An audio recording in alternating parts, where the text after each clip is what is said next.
Hello everyone, welcome to study right. In this video we are going to discuss about the budget. इस video में हम budget के बारे में बात करेंगे जो कि आने वाले फिनेंशियल ईयर 2022 और 2023 के लिए होगा। इस वीडियो में हम बजट से रिलेटेड कुछ हिस्टोरिकल बातें भी करेंगे, हलवा सेरेमनी वगैरह क्या होता है उन सबको डिस्कस करेंगे जो कि आपके आने वाले एग्जामिनेशन के लिए काफ़ी इंपॉर्टेंट होगा। Plus as a responsible citizen of India आपको ये जानना चाहिए कि हमारी सरकार आने वाले वित्तीय वर्षों में क्या क्या कहाँ पे क्या खर्च करेंगी। So without further delay let's start the video. First start with the halwa ceremony. अब हलवा सेरेमनी का आयोजन क्यों किया जाता है? हलवा सेरेमनी का आयोजन किया जाता है फिनांस मिनिस्ट्री के द्वारा, जो कि ये एक ऐसा ट्रेडिशन है जो marks the final stage of budget making process. जब बजट मेकिंग प्रोसेस जब खत्म होने वाला होता है तो उस टाइम हलवा सेरेमनी का आयोजन किया जाता है फिनांस मिनिस्ट्री के द्वारा। 2022 और 2023 में कोई हलवा सेरेमनी का आयोजन नहीं किया जाएगा। क्यों? क्योंकि कोविड की वजह से। अब हिस्टोरिकल बैकग्राउंड की बात करें तो first Indian budget was presented by whom? So first Indian budget was presented by James Wilson on February 18, 1869. So 1869 फरवरी को पहला इंडियन बजट प्रस्तुत किया गया था। First independent budget of India by R.K. सन्मुख चट्टी इन 1947।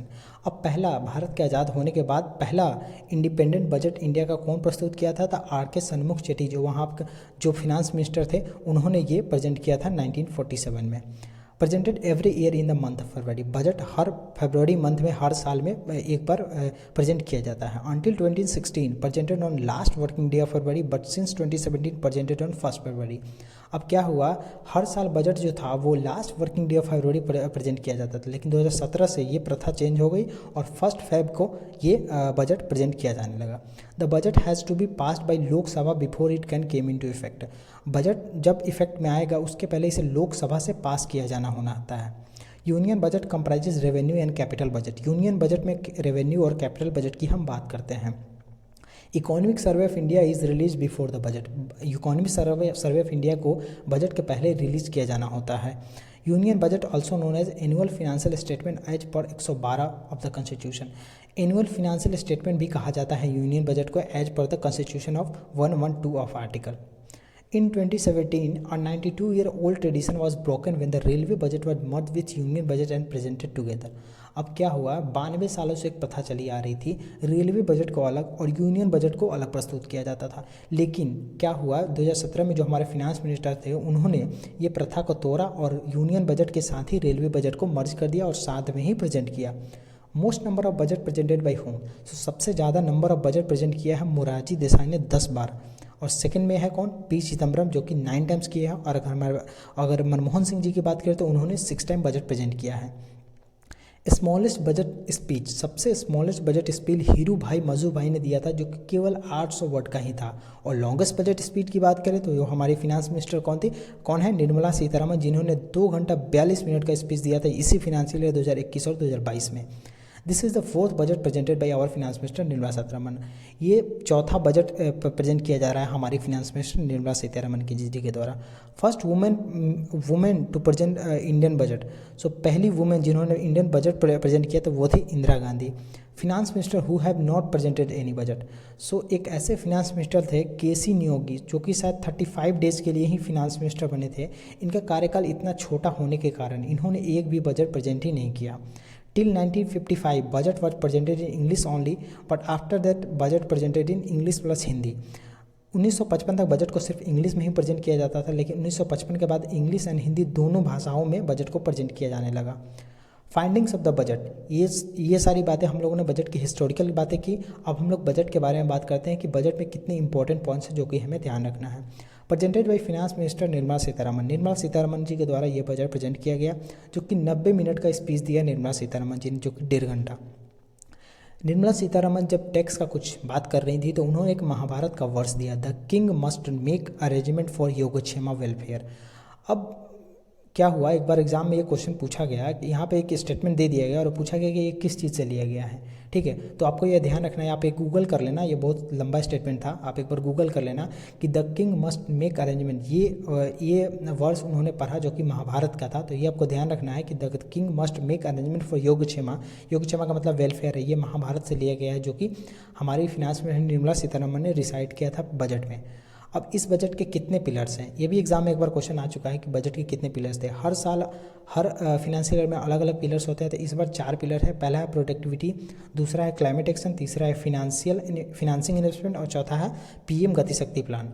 अब टोटल एस्टिमेटेड एक्सपेंडिचर क्या है इस बजट का 2022 और 2023 का, तो 39.45 लाख करोड़ है एस्टिमेशन इस बजट का। मैक्सिमम एलोकेशन किसे किया गया है, तो मैक्सिमम एलोकेशन डिफेंस मिनिस्ट्री को किया गया है। डिफेंस को 3.83 लाख करोड़ सबसे ज़्यादा एलोकेशन डिफेंस को किया गया है। India's economic growth in the current financial year 2021 to 2022 is 9.2%।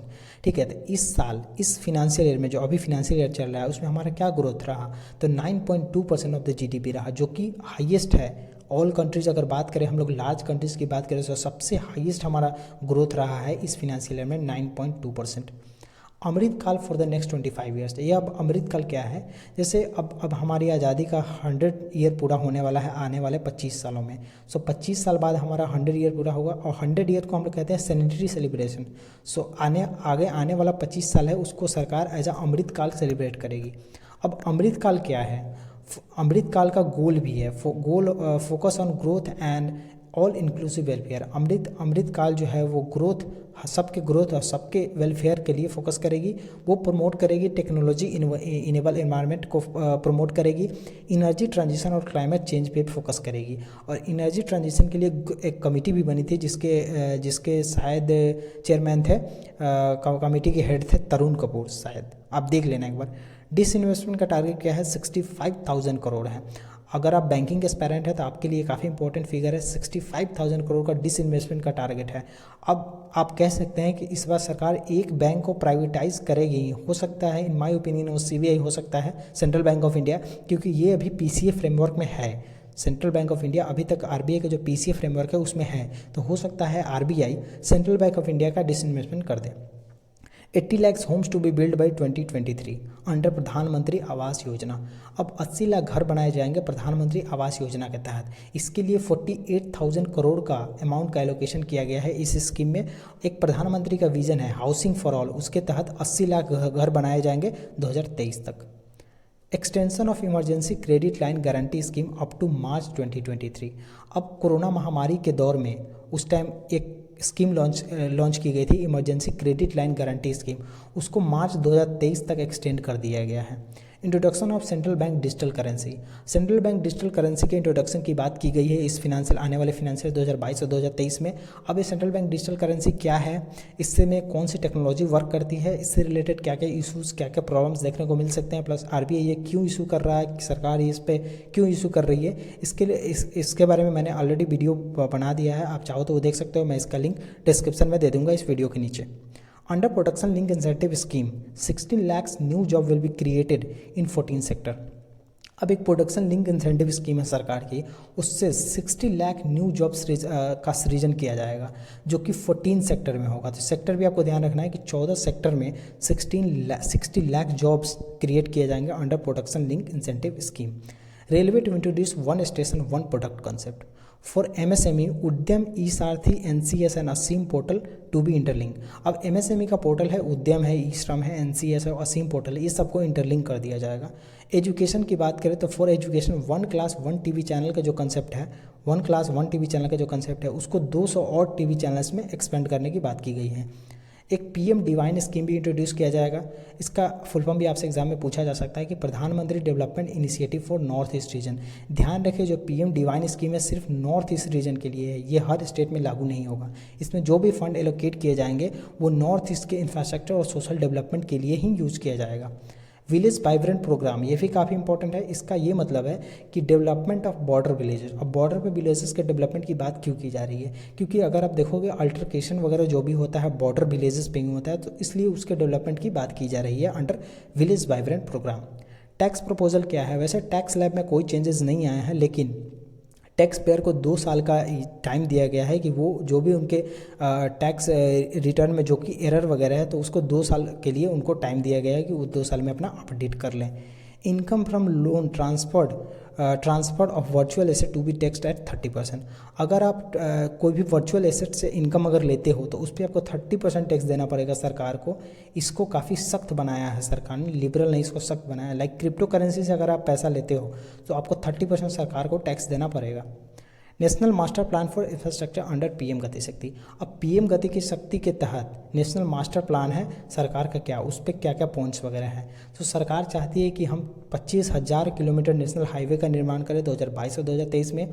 400 new generation Vande Bharat train, 400 new generation Vande Bharat train आएगा और 100 पीएम गति शक्ति कार्गो टर्मिनल भी बनाए जाएंगे मल्टी मोडल लॉजिस्टिक फैसिलिटी के लिए। Under Parvatmala national ropeway development programme 8 ropeway project launch length of 60 kilometre. एक Parvatmala national ropeway programme development programme है, उसके तहत 8 रोपवे प्रोजेक्ट बनाया जाएगा जिसका सब ईच का लेंथ 60 किलोमीटर होगा। यहाँ पे आप ध्यान रखिए कि बजट में रोपवे डेवलपमेंट, रोपवे से रिलेटेड भी काफ़ी बातें की गई है, रोपवे के डेवलपमेंट के लिए भी बातें की गई हैं। एजुकेशन की बात करें तो digital university with universal education, एक डिजिटल यूनिवर्सिटी बनाई जाएगी। Startup to facilitate drone Shakti for drone as a service. एक आपने सुना होगा तो BAS होता है, बैंकिंग एज अ सर्विस, ठीक है। एक होता है BAS जिसको हम लोग बैंकिंग एज अ सर्विस कहते हैं। यहाँ पे ड्रोन एज अ सर्विस बात की जा रही है कि drone as a service use करेंगे under drone Shakti initiative. 750 virtual labs in science and mathematics. Science और मैथमेटिक्स में 750 वर्चुअल लैब लॉन्च करने की बात की गई है। देश स्टैक ई पोर्टल। अब देश स्टैक ई पोर्टल लॉन्च करने की बात की, ये क्या है? ये एक डिजिटल इकोसिस्टम है जो कि सिटीजन के स्किल और लिवलीहुड को बढ़ावा देने में मदद करेगा ऑनलाइन ट्रेनिंग के तहत। उसके बाद अगर हेल्थ की बात करें तो हेल्थ में 60% हाइक देखा गया है एलोकेशन में। ऑब्वियस है हेल्थ इंफ्रास्ट्रक्चर हमारा काफ़ी डैमेज हो गया ड्यू टू कोविड-19, इसलिए ये फिगर आप ध्यान रखें कि 16% इंक्रीज हुआ है हेल्थ केयर एलोकेशन में इस फिनेंशियल ईयर 2022 और 2023 में।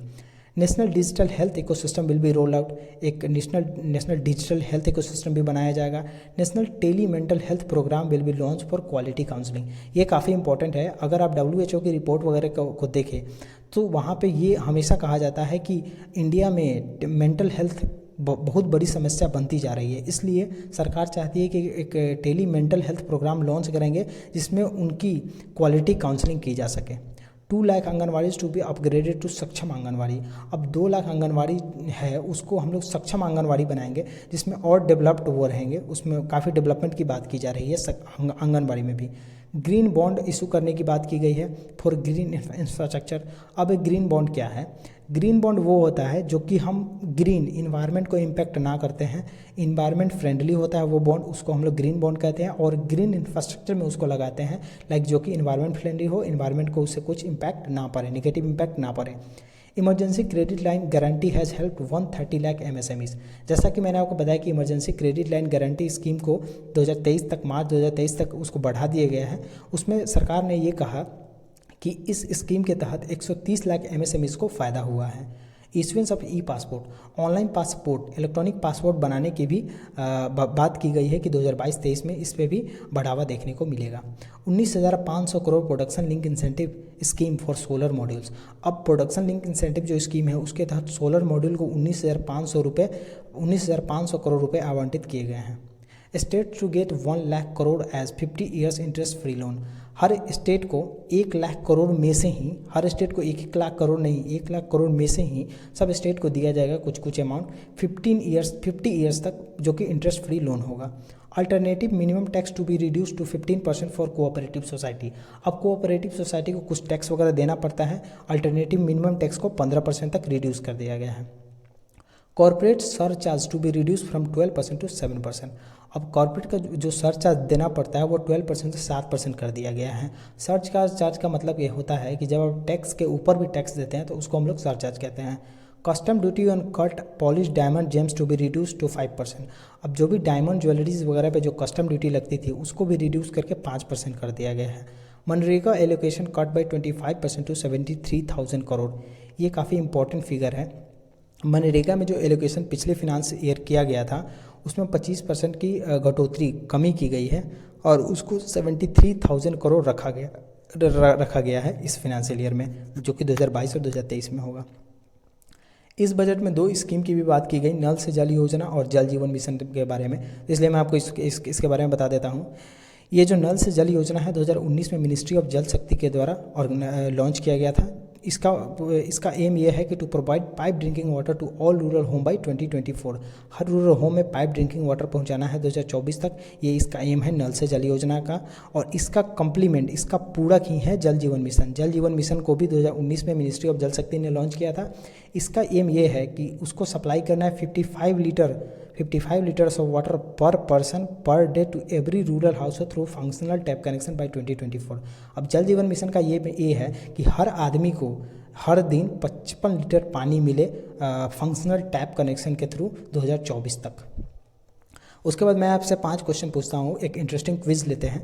आपको इस 5 क्वेश्चन का आंसर देना है मुझे, ठीक है। पहला क्वेश्चन है, what was the French word bougette means and what is the significant in the last couple of years in the context of union budget। Second question है, who hold the record of presenting the maximum number of union budget. This person also had the honor of delivering a leap year budget twice। After being presented separately for 92 years, in which year and under which finance minister was the railway budget merged in the union budget and presented together? Who is the first woman to have presented the union budget of India? The union budget was presented at 5 p.m. on the last working day of February as per British's practice. Who was the finance minister who moved the practice of presenting union budget in the evening? ठीक है, तो ये है quiz. Now let me give you the answer for the quiz. अब पहला question है कि बॉगटे का मतलब क्या है, जो कि यूनियन बजट में कैसे उसका सिग्निफिकेंट क्या है। अब जो वर्ड बजट है वो आया है फ्रेंच वर्ड से, जिसका मतलब है बॉगटे, विच मीन्स लेदर ब्रीफकेस। अब लेदर ब्रीफकेस का कॉन्टेक्स्ट ही चेंज हो गया। अब जो बजट जिस वर्ड से आया उसी का कॉन्टेक्स्ट चेंज हो गया जब फिनांस मिनिस्टर निर्मला सीतारमन ने क्या किया, बही खाता कर दिया ब्रीफकेस को। पहले क्या होता था, फिनांस मिनिस्टर जो थे वो ब्रीफकेस लेके आते थे बजट प्रस्तुत करने, लेकिन 2019 में हमारी फिनांस मिनिस्टर निर्मला सीतारमन जी ने ब्रीफकेस को हटा के बही खाता इंट्रोड्यूस कर दिया, इसलिए उसका कॉन्टेक्स्ट ही चेंज हो गया। इसलिए ये सिग्निफिकेंट है बजट बॉगटे का यूनियन बजट में। Who holds the record of presenting the maximum number of budget? सो मोरारजी देसाई ने सबसे ज़्यादा टाइम बजट प्रेजेंट किया है 10 बार, जैसा कि मैंने आपको पहले ही बता दिया। After being presented separately for 92 years, in which year under the which finance minister was the railway budget merge in the union budget and presented together. तो 2017 में यूनियन बजट में ही रेलवे बजट को मर्ज कर दिया गया। और आप कमेंट में बताएं कि उस टाइम हमारे फिनांस मिनिस्टर कौन थे। Who is the first women to have presented the union budget. So Indira Gandhi पहली वुमेन थी जिन्होंने यूनियन बजट प्रेजेंट किया था। The union budget was presented at 5 PM। पहले क्या होता था, यूनियन बजट 5 बजे प्रस्तुत किया जाता था शाम में, ब्रिटिश प्रैक्टिस था, ठीक है। अब कौन से ऐसे फाइनेंस मिनिस्टर थे जिन्होंने 5 PM के बदले उसको दोपहर में किया? तो यशवंत सिन्हा एक हमारे फिनांस मिनिस्टर थे जिन्होंने 5 PM के प्रैक्टिस को दोपहर में किया। तो ये सारी बातें रहीं यूनियन बजट से रिलेटेड। इससे आगे आपको कुछ क्वेश्चन देखने को नहीं मिलेंगे, इसमें हमने सारी बातों को अच्छे से डिस्कस किया है। So I hope you like the video. If you like the video, do like the video and also share with the friends and also subscribe the channel for daily updates. Good bye, see you in the next video.